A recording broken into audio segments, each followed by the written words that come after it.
it's all good, even right now, because we are doing the next segment of the Health and Soulful Being series. And of course, you can hear it live on Thursday mornings, but you can see it on Sunday evenings, 9:30 p.m., UPTV, Channel 6 for Comcast users, Channel 99 for AT&T Uverse. And for all of you people who don't get the local channels, you can always go to the UPT or Urbana Public Television website and pull that up. But it's easier if you go to my YouTube page, Renee Angelah, ReneeAngelah.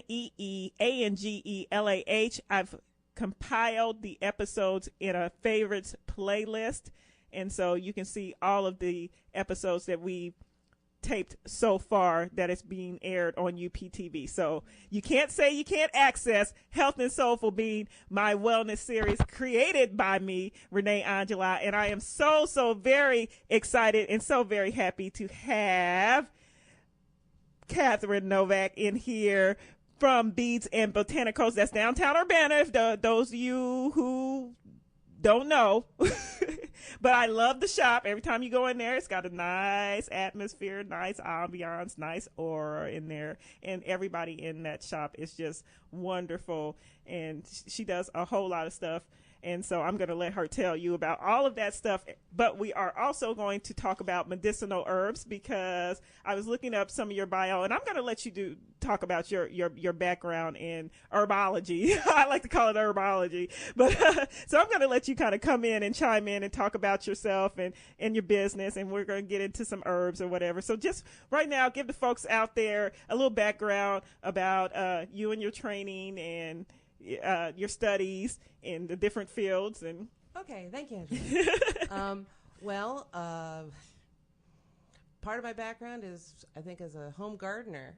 I grew up gardening with my dad, so I think that was part of it, and growing spearmint in my parents' backyard. But actual formal training is more, in addition to cell studies, I studied in a 2-year therapeutic herbal studies program in New Jersey with an herbalist named David Winston, and that covered traditional Chinese medicine, Western herbalism, and Cherokee medicine. Oh, so wow. It was a combination of different things, different approaches. So that's a big part of my formal herbal training. I've also studied aromatherapy. I teach it. For anybody that's familiar with certain types of energy balancing, energy healing, I studied Reiki, and in addition to some other energy balancing work, I studied reflexology, a lot of different areas, actually. Okay, all right. Yes, I know about Reiki. I'm a Reiki practitioner level at this point right now myself. So how long have you have been? Oh, hold on just one moment, folks.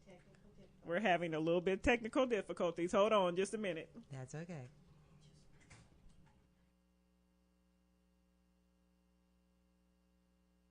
Actually, right now we're going to play you a song. Let's play some Oli Murs and Flo Rida, Troublemaker, because we having some technical troubles on 90.1 FM WEFT.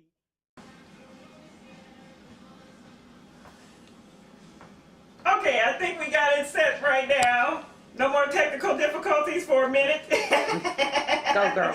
You're listening to 90.1 FM WEFT. We're going to get you back to this interview. And as part of our wellness series, Health and Soulful Being, which you're hosting, Renee Angelah. And I've got Catherine Novak in here from Beads and Botanicals on North Broadway in Urbana. We were talking about her background training, and I was going to ask the question of how long have you been dealing with herbs and from your formal training. I know your informal training since you were a child, but from your formal training, how long have you been?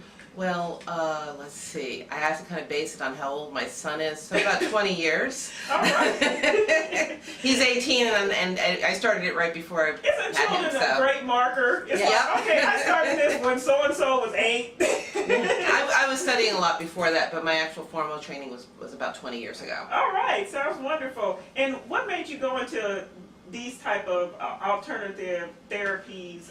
Was there any particular reason, or was it a calling for you, or? Well, a lot of it, it's kind of hard to explain. It's kind of hard to say. Some people have certain health issues or things like that that bring to right. it. I think I had it more as a background, as I said, gardening when I was a kid and having that kind of closeness and having an opportunity to go back to it. It just seemed better to be working with things that would balance my body and help other people. So I guess an interest in helping people is a big part of that. And I'm drawn, being of service, and also I love plants. So I'm a plant person. And so herbalism kind of came as a natural for me anyway. Okay. So that's a big part garden. of it. Well, I have at times, and I'm reestablishing a garden. I've moved a little bit in the last year and a half or so. So I did have a rather large garden, and I have to admit the Champaign-Urbana Herb Society had their sale on this past Saturday at Lincoln Square Mall, and I went a little crazy. I missed it. I wanted to go. Yeah, it was wonderful, but I'm also growing a lot from seed and everything. Okay. So, And see, I can kill a weed, so. Oh, well, okay. See, and my original business was called Wise Weeds. Oh, and the reason I called it Wise Weeds was because so many people put down plants like burdock and dandelion and things like that, and they're wonderful healing herbs. So, like for example, tonight is the first class that I'm doing for my herbal medicine chest class at the shop. It starts. It's a 5 weeks class, and I've got some people that are coming in for it. And what we'll do tonight, if it doesn't pour rain on us, is walk around downtown Urbana and find the wild plants that are growing, and as well as go over to the Urbana Free Library and look at the herb garden that they have there. So that's always a lot of fun. Yeah, so, definitely. Well, since we were talking about some of these wise weeds, like dandelion, why don't we talk a little bit about dandelion and its purposes and Dandelion is wonderful. You have to make sure you're getting it from someplace that hasn't had a lot of lead exposure and chemical contaminants. Okay, and in the city sometimes you got to be a little extra careful. But in the spring, when it flowers, you can pick the flowers and batter them in a tempura batter and cook them, and it's a great source of beta-carotene, so there's a lot of nutrition. I don't eat the stems, but I've seen bunny rabbits eat the stems, so if your dandelions are on the lawn and they've gone to seed, if you've got rabbits in the area, and I've seen rabbits in this area, let them go and eat it because they love it. Okay. The leaves themselves make a good salad picked early, and when they're a little bit older and they're dry, they're really great as a tea used as a diuretic, which means it helps your body rid liquid. That extra water weight. Extra water weight, exactly. And it's funny. I try to explain to people I'm an herbal educator. I am not a I'm not a medical person. Right. Really, really important. Yes. But I've had people. We'll put in this kind of disclaimer. We'll put in 2 disclaimers. First of all, we'll put in the disclaimer of this information is not to be used instead of medical expertise. If you feel like you have a medical problem, still seek help. We're just giving you some different, like you said, education, information of different things, but we not in place of what your medical treatments are right now. So that's one disclaimer. And then the second disclaimer I will say is that the views and opinions expressed in this segment is not necessarily, it is the commentator. It is not a reflection on WEF or its board or its station manager, because WEF does not take an editorial stance. So I did want to put those 2 disclaimers in there. So, don't come calling me and saying, I did this and it didn't work. The funny part is I've had people come to me who have had high blood pressure, for example, and they said, well, what can I do? And I said, well, you need to talk to your doctor. And they said, well, I don't have the money to go and see a doctor right now, or I lost my medical coverage, or different things like that. And I said, well, okay, if you're looking for something as an in between at least, that might be helpful, a raspberry leaf tea, which is also as a diuretic, and dandelion leaf tea can help if you're dealing with blood pressure or issues where you're retaining a lot of water, because they help you pee a lot. That's what a diuretic does. Yeah. And a lot of times people who are on blood pressure medication, what they're doing is taking diuretics to help reduce the excess liquid in their bodies. Okay. But it's not the go-to on a permanent basis in that sense. Right. But if we're talking about the plant, it's not just the flowers, it's not just the leaves. The root is really good. Now, you can take the root, and if you're patient and you clean it in the spring, early spring, or usually roots are gathered in the fall. Okay. You can clean them and roast them under a low heat. That makes a good coffee substitute. Oh, Okay, wow. that's not medicinal. That's more just a beverage. Yeah. But if you're using the dried roots and you chop them up and you dry them without roasting them, that's an herbal medicine, and that's a liver support herb. Okay. And it's a bitter tonic, and it tends to help with functioning of your liver. Now, if you've really messed with your liver, that dandelion is probably not going to be strong enough in the long run. But it's a very good supportive herb. Almost like kind of a cleansing, right? You want to just kind of cleanse a little bit or whatever. Exactly. Who would have known that one little weed? See, and as I said, I look at people and they say, oh, I know some people that they'll use some nasty chemicals on their lawns, and I'm like, why not eat it instead? There you go. And then let the bunny rabbits eat the stems if you like. Yeah, well, I saw that one time because we didn't get to cut in the lawn when we had a lot of rain one time. Yeah, so see, there we go. We feed ourselves and we feed all the animals, and we're in the flow of nature. Mm-hmm. So there we go. What are other herbs that are more common for people? The most common herbs that people use. Well, one of the ones you'll hear a lot about is echinacea, and that is purple coneflower. It's native. Echinacea purpurea is a species that's native to central Illinois and the Midwest. Okay. And that's really a really neat one. The roots usually what people think of using, but the flowers and the leaves are actually medicinal too. But most people aren't aware of that. Oh, okay. So they're medicinal in their own stages. When they're like saying take echinacea when you have a cold or whatever, it's usually a preparation from the root. Okay. If you're lucky, you're getting a whole preparation. David Winston, who I studied with, has a herbal company, and they make combinations of it. So it depends on where you're getting your tinctures and things from, or if you're making them yourselves. All right. So what is some of the purposes of the rest of past the root of the echinacea? Well, actually, they're all supportive of when you're dealing with, say, an oncoming illness or something. A lot of people make the mistake of taking a little bit of echinacea. Usually, if you feel like you've got a cold coming on, you want to take a lot of it early on. I tend to prefer tinctures for that.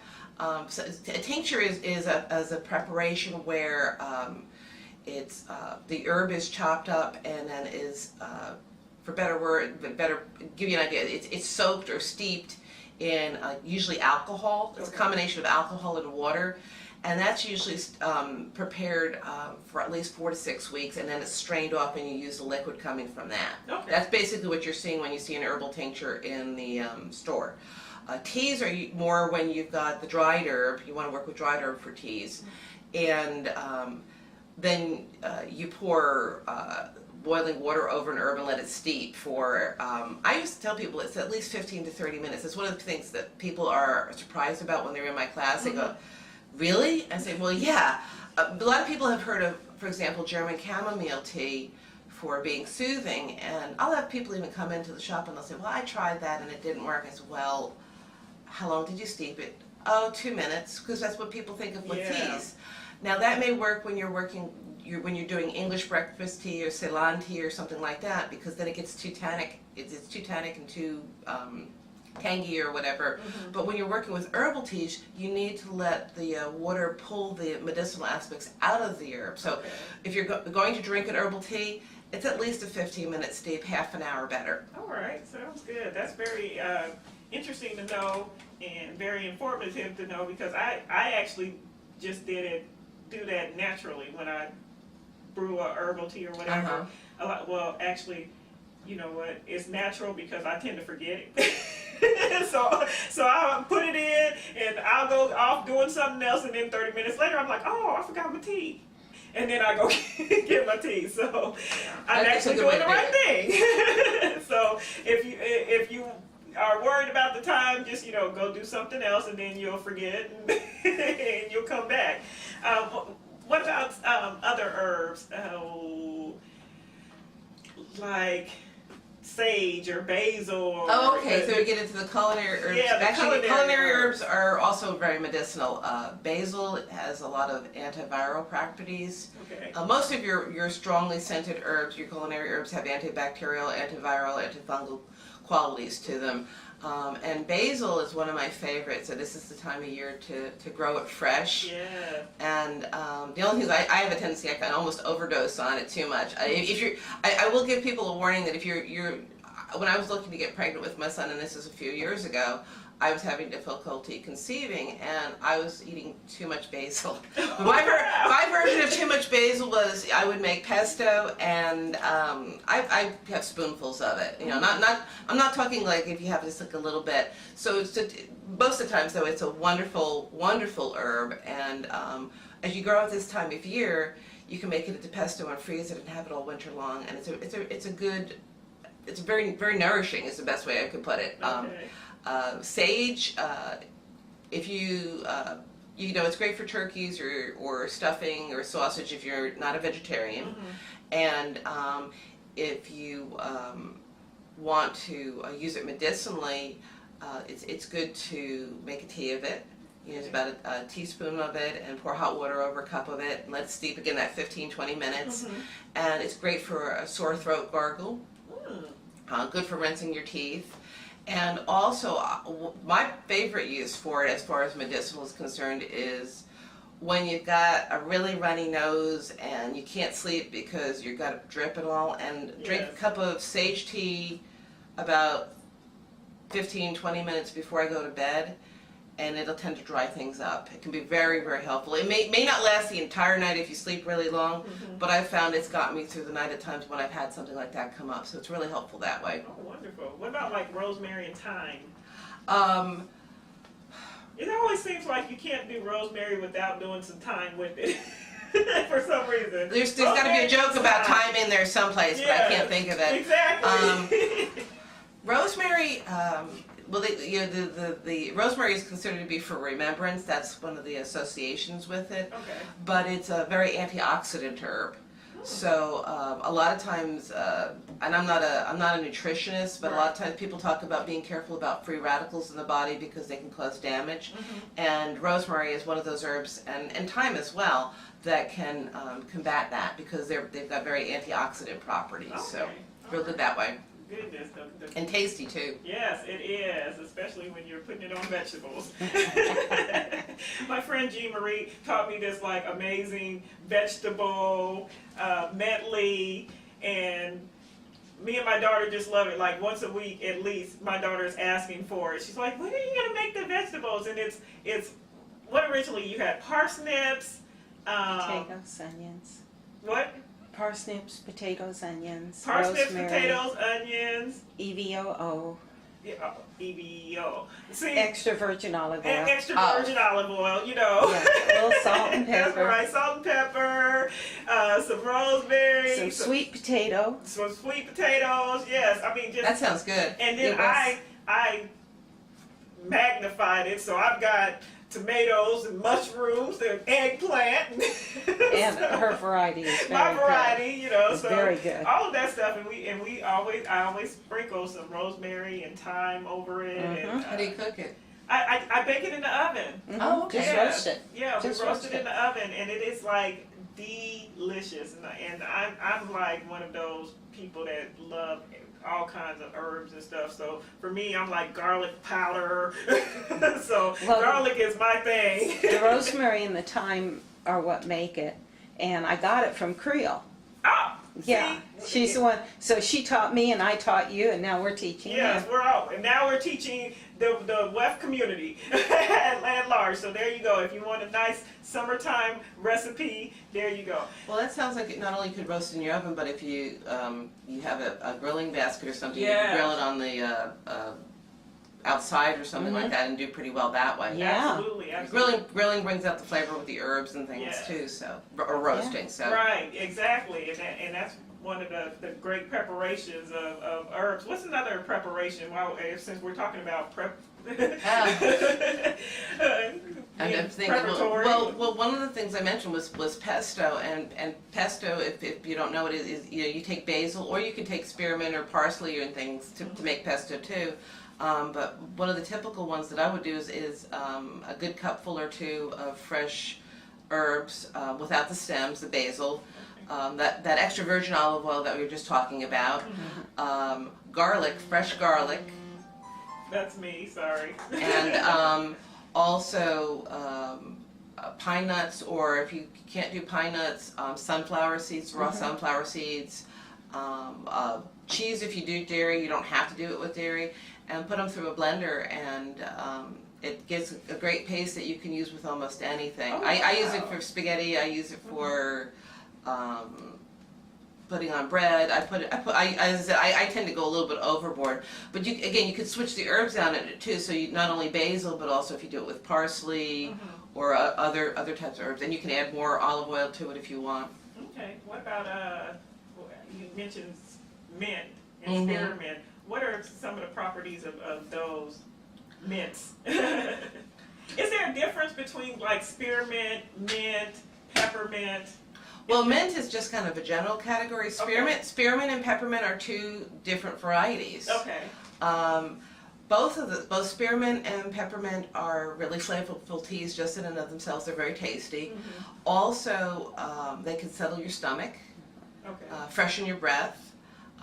And people say, "Oh, freshen your stomach, freshen your breath, or settle your stomach." But herbs that are carminative, that help settle tummies and all, can be very, very helpful. Because you hear people, all sorts of advertisements on TV and all about this for upset stomachs. Right. Well, why not do a tea or something like that instead? That would help calm things down. Yes. Catnip tea is very soothing. Catnip's a type of mint. Okay.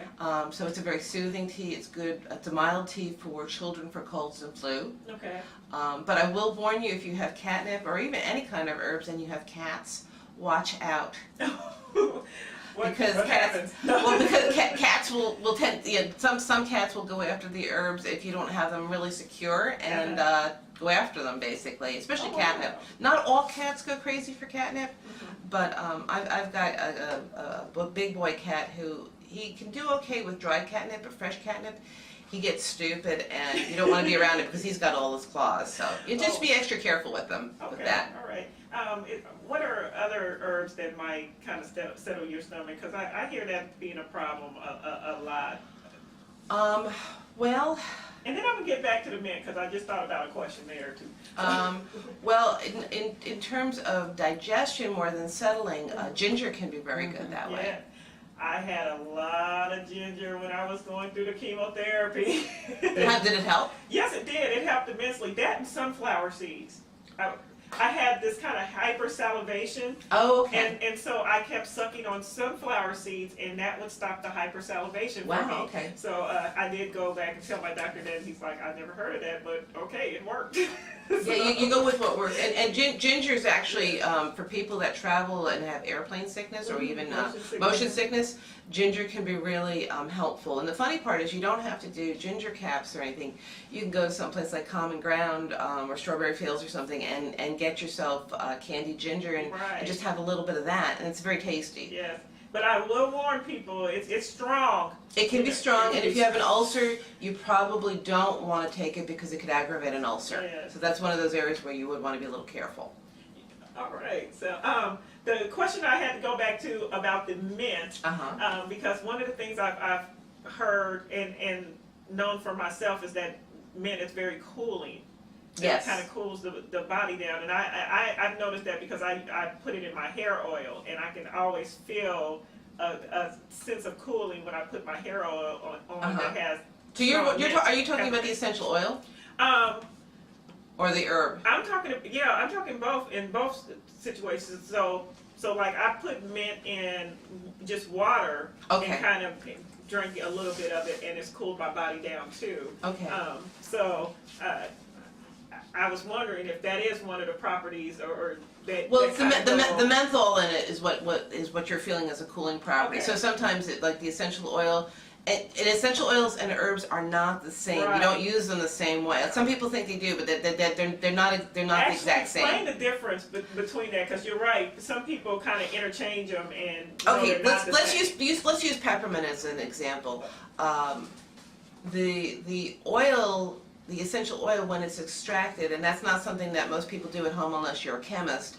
There's a process of steam distillation that pulls the oil from the plant, and it's very, very, very concentrated. Yes. So 1 drop of peppermint essential oil in water would probably be stronger than a teaspoon or tablespoon of the herb in a hot cup of water. And it's very, very concentrated. So you have to.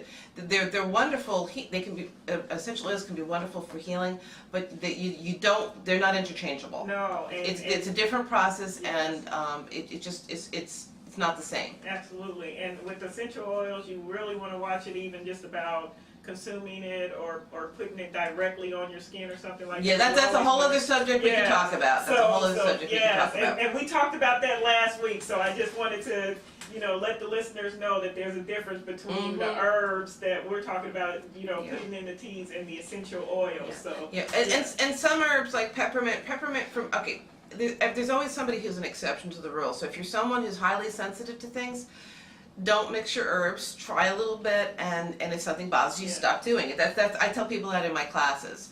But generally speaking, peppermint is a very innocuous herb. It's not going to hurt somebody.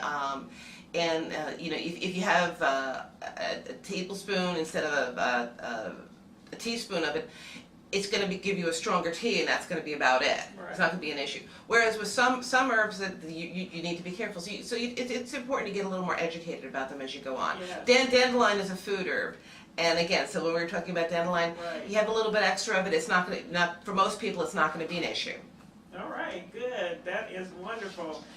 Let's get into some of your business, because you have a business downtown Urbana that's called Beads and Botanicals. Yes, Beads and Botanicals. And I've been in there, and I'm on the website right now, Beads and, not and, but Beads the letter and. N. Yes. The letter N, botanicals.com, and it says aromatherapy, bath and body, beads, beading supplies. What made you decide to kind of open up a shop with all of these? Because you have crystals in there and candles that you make. I still have your Vision Quest oil. Oh, okay. that I bought so long ago, and that thing is scary sometimes. I've done it a couple times. It's been a little scary, but I've done it. Why scary? I'm curious now.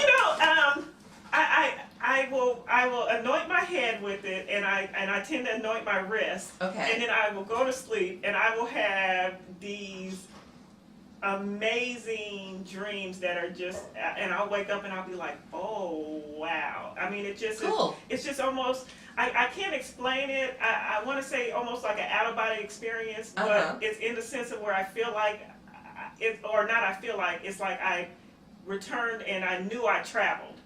And so that's where it was just like, sometimes it's been very, and I had also tried your incense first. Okay. That I just can't do. Okay, what's that? that one was just too powerful. Okay.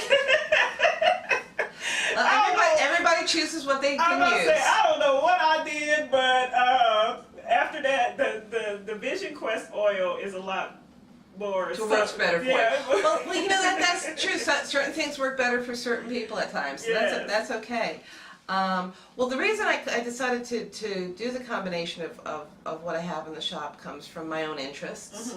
I told you I'm a bit of a gardening fanatic. Yeah. And I grew up, it's kind of funny, my mom was an Avon lady for years, and people would say, are you going to grow up to be like Mom? Oh, yeah. And then later I was like, no, I'm not going to be like Mom, And I looked back and gone, oh my gosh, I kind of am my mother in that sense. But it's with my own products. Door to door, Well, and it's my own products that I put together because I do blends from the different oils and all. And I have an interest in perfumery and the herbalism, and I'm a beading addict. Yes. And so it's nice. I have to remind myself that I've got to put things out for sale because I'd like to keep all the cool beads myself sometimes. But I do that. it's kind of a combination of things. Yeah. So that's wonderful. And then you have like classes here at the shop, and you're coming up. There's an upcoming event. You have a spiritual health fair. So let's talk we about that. we have a psychic and health fair this Saturday, and it's from 10 a.m. to 5 p.m. And we have I'm going to be reading tarot. We have Deb doing energy art readings, which are a lot of fun. We have Marlita doing reflexology and Reiki, Helen doing chakra balancings and Reiki, and so we have some people doing a lot of health-oriented stuff. We have channeled readings. We have stone readings, and just a lot of different things. If you're more curious about what's going on, you can always stop by and see what's happening. That's right. So that is on Saturday. This Saturday from 10 to 5 p.m. All right. And we have a lot of fun. It's a big party. Yeah, I was about to say it sounds like it with all the people that's coming in and doing things. And what are some of the? You did say you had a class tonight. We have an herbal medicine class that's starting tonight. That's a 5-week series. We have Reiki 1 class coming up in June. Okay. We have a Facebook page, so if you look us up on Facebook, we have some of the updated classes on there as well. All right, wonderful. I'm my own webmaster, so sometimes the web page is not as updated as it could be. Okay. Let's see. I'm the same way. I'm trying to think. We will have some jewelry making classes. I haven't gotten the schedule set up for that for the summer yet, so we'll have a bunch of different things coming up. So. All right, so make sure. Let's see. You just go to beadsandbotanicals.com. beadsandbotanicals.com. And you can see the web page, or you can go to the Facebook and you can find us there too. All right, so there we go. I thank you so very much for coming in and talking so much. We're going to have to do this again. But that would be fun. and talk about something different. So, you know, like beads or something. I don't know. We're going to figure out candle making something. We're going to figure out something to come in and bring you back. Thank you so much, Catherine Novak, for coming in and doing this interview. Once again, you're listening to 90.1 FM WEFT. This is your girl, Renee Angela, and another episode of Health and Soulful Bee will be aired on Sunday at 9:30 p.m. Channel 6 for UPTV Comcast users, and Channel 99 for the AT&T Uverse. And then, of course, like I said, I'll bring it to my YouTube page, Renee Angela, ReneeAngelah. That's my YouTube page, and you can see all the episodes from there. So look for a new episode on Sunday. I don't know if it's going to be the one from last week or the one that's taped today, but we'll see what UPTV builds up.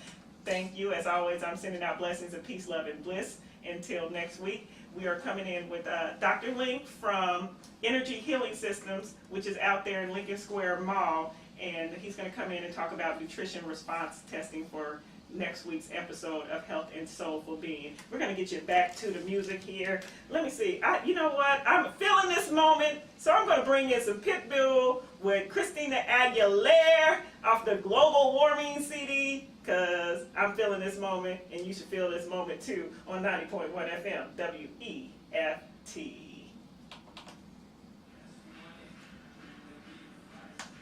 That's pretty fun.